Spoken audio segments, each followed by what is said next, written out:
And this afternoon, over 200 illegal miners have been arrested and 24 persons prosecuted as the Forestry Commission steps up a fight against illegal mining.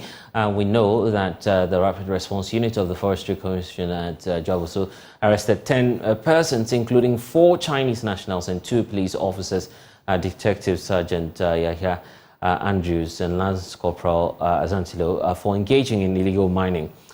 We'll be speaking more about this shortly. My colleague Erasta Saridonko will be joining us shortly. But first, let's get more from the Forestry Commission. Joyce Ofori Kwafo is Head of Corporate Affairs and Media Relations joining us. You say that you've arrested 218 illegal miners so far. How many have been prosecuted as we speak? Good afternoon, Blessed. I hope you are fine. Yes, thank you for having me on this show.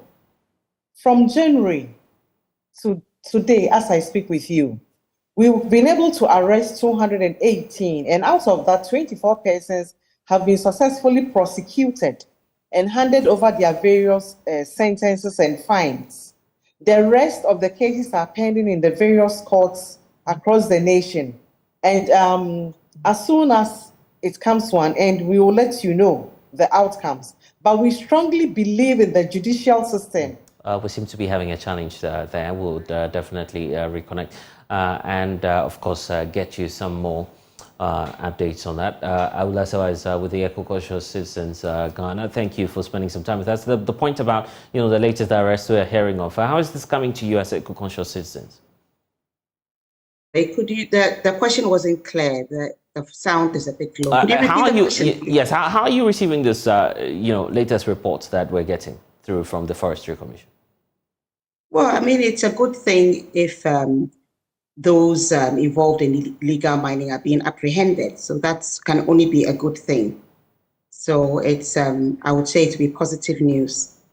And let's get a bit of an update once more. Apologies there, we lost, the connection to the Forestry Commission. I was asking earlier about, the arrest you've made, the prosecution. You said you update us on that, but it goes to the heart of, the question about how you're protecting the forest as well. What more has been done in terms of reform? We are doing a lot to protect our forests. First, we have our Rapid Response Unit. I'll call it the armed wing of the Forestry Commission, and these are men and women who have undergone training at the Esuchari military camp. And they've been given guns, to also protect themselves and to protect the forest as well. Now, we also have our frontline staff who have been trained as prosecutors to help with prosecution when we report these cases to the police. With some of the cases, we will be in the best position to explain to them how this thing happened and how, this thing is and all those kind of things. So we have trained our own prosecutors. We also have a legal department, a whole legal department in the Forestry Commission who handles such cases when it becomes very tough for some of us. We have good relationship with the judiciary and then the police so that they help us with the prosecution of forest offenders. We are doing a lot. Now, we also have a system called the Community Resource Management Areas, a mechanism which has been approved by the government to bring the community members' attention to the fact that they can also benefit from the forest so they don't go into illegalities. In fact, there are a lot more that we are doing to protect the forest. And as usual, we carry out our awareness creation and sensitization programs just to tell the people that what we are doing now, we are harming our own selves. Now, what we know is that when years ago, when 2 countries are fighting, the first thing one of them will do is to poison the water body or the water source of the other. And as soon as they are able to do that, they will have their way through. But now what do we see? We are doing this to our own selves. We are killing our own selves. Right. In fact, we have sold our future. When you touch water, you basically touch everything in a country. So we are doing a lot to make sure that our forests are clean, our water bodies are clean, and we raid all the forest reserves of illegal operators. Okay. Let's ramp up. What more should we expect the Forestry Commission to do in a bid to, push this campaign and to ensure sanity in our, forestry? Well, I mean, they'll need, first of all, what they are doing, I'm sure that they themselves know that it may be a step in the right direction, but of course, more needs to be done because, as has been rightly said, we face an existential threat. Poisoning our water bodies, doing it ourselves is just unbelievable. But what we also need to do is to also prosecute those who we know have destroyed our forest reserves. We still don't know what is happening to the destruction that, for example, Akonta Mining is alleged to have done. Within Professor Frimpong Boateng's report, there are high flyers named as having been involved in illegal mining in our forests. And I'm sure the Forestry Commission would also add its voice to having LI 2462 revoked, because I'm sure you would agree with me that it does not help to have mining in forest reserve, especially when they are globally significant biodiversity area. So yes, there's a step in the right direction, but we need obviously to,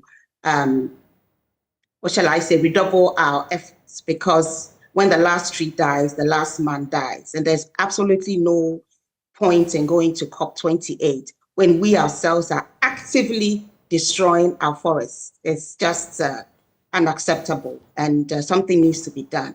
I was concerned about the safety of the forestry officers because we had reports of some having been shot by well-armed illegal miners. But since we're being told that they're well protected, then there's some comfort in that because they are the ones putting their lives on the line when they are truly trying to do their job.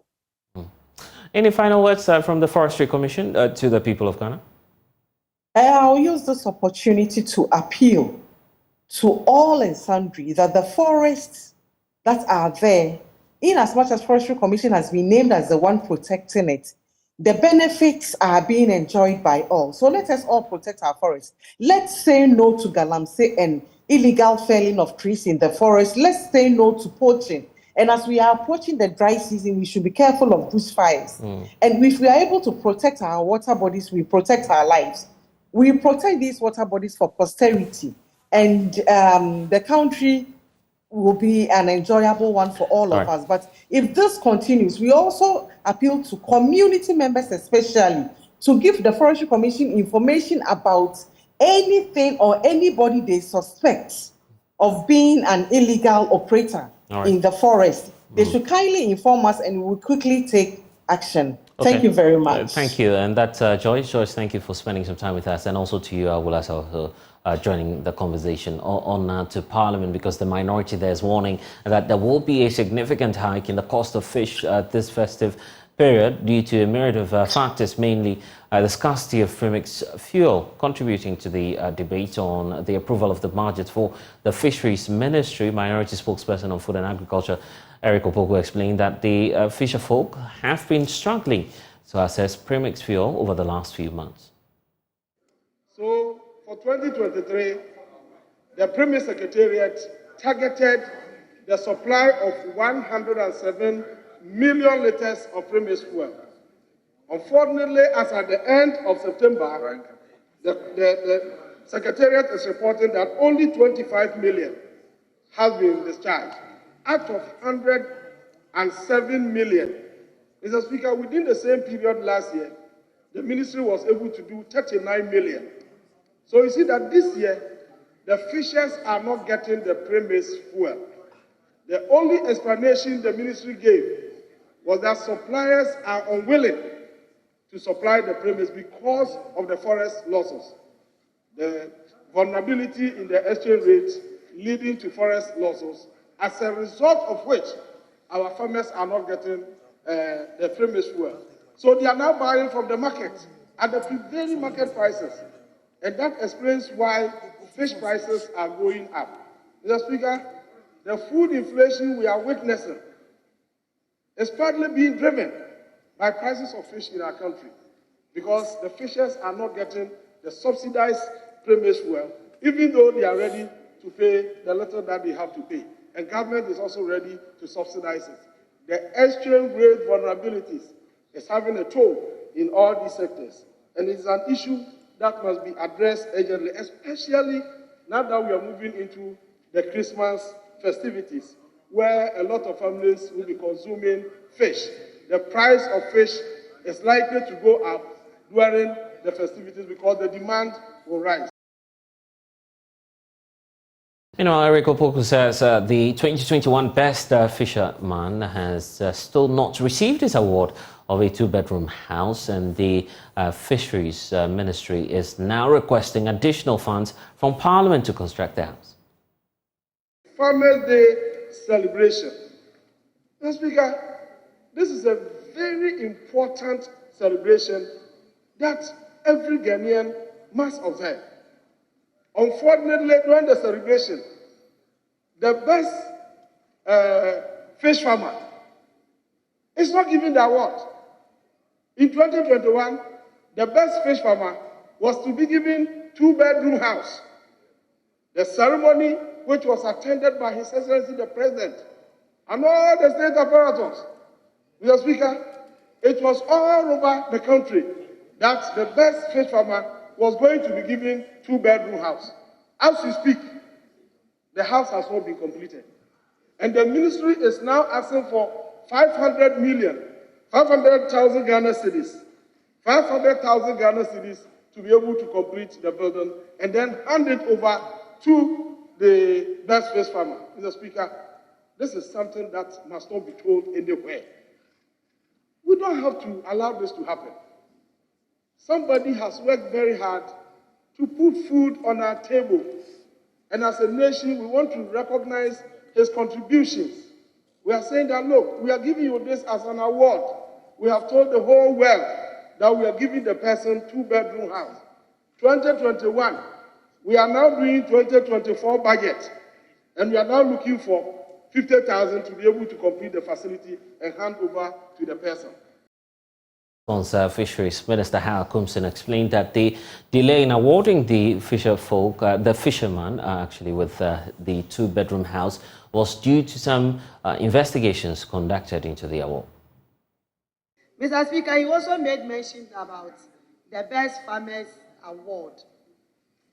The reason why we are not done with the building is he knows very well that there was an issue with that award winner. So we took almost 8 months to 1 year to do investigation to make sure that the fisher had no problem before we could allow the construction to go on. So if the ranking member is saying we are left with 500,000 Ghana cedi to complete, it means we have done the major part of the project, and I think it's left with about just some few touches to complete, and it will be given to the winner. And this year's winners, last year winners award, had been given to them already.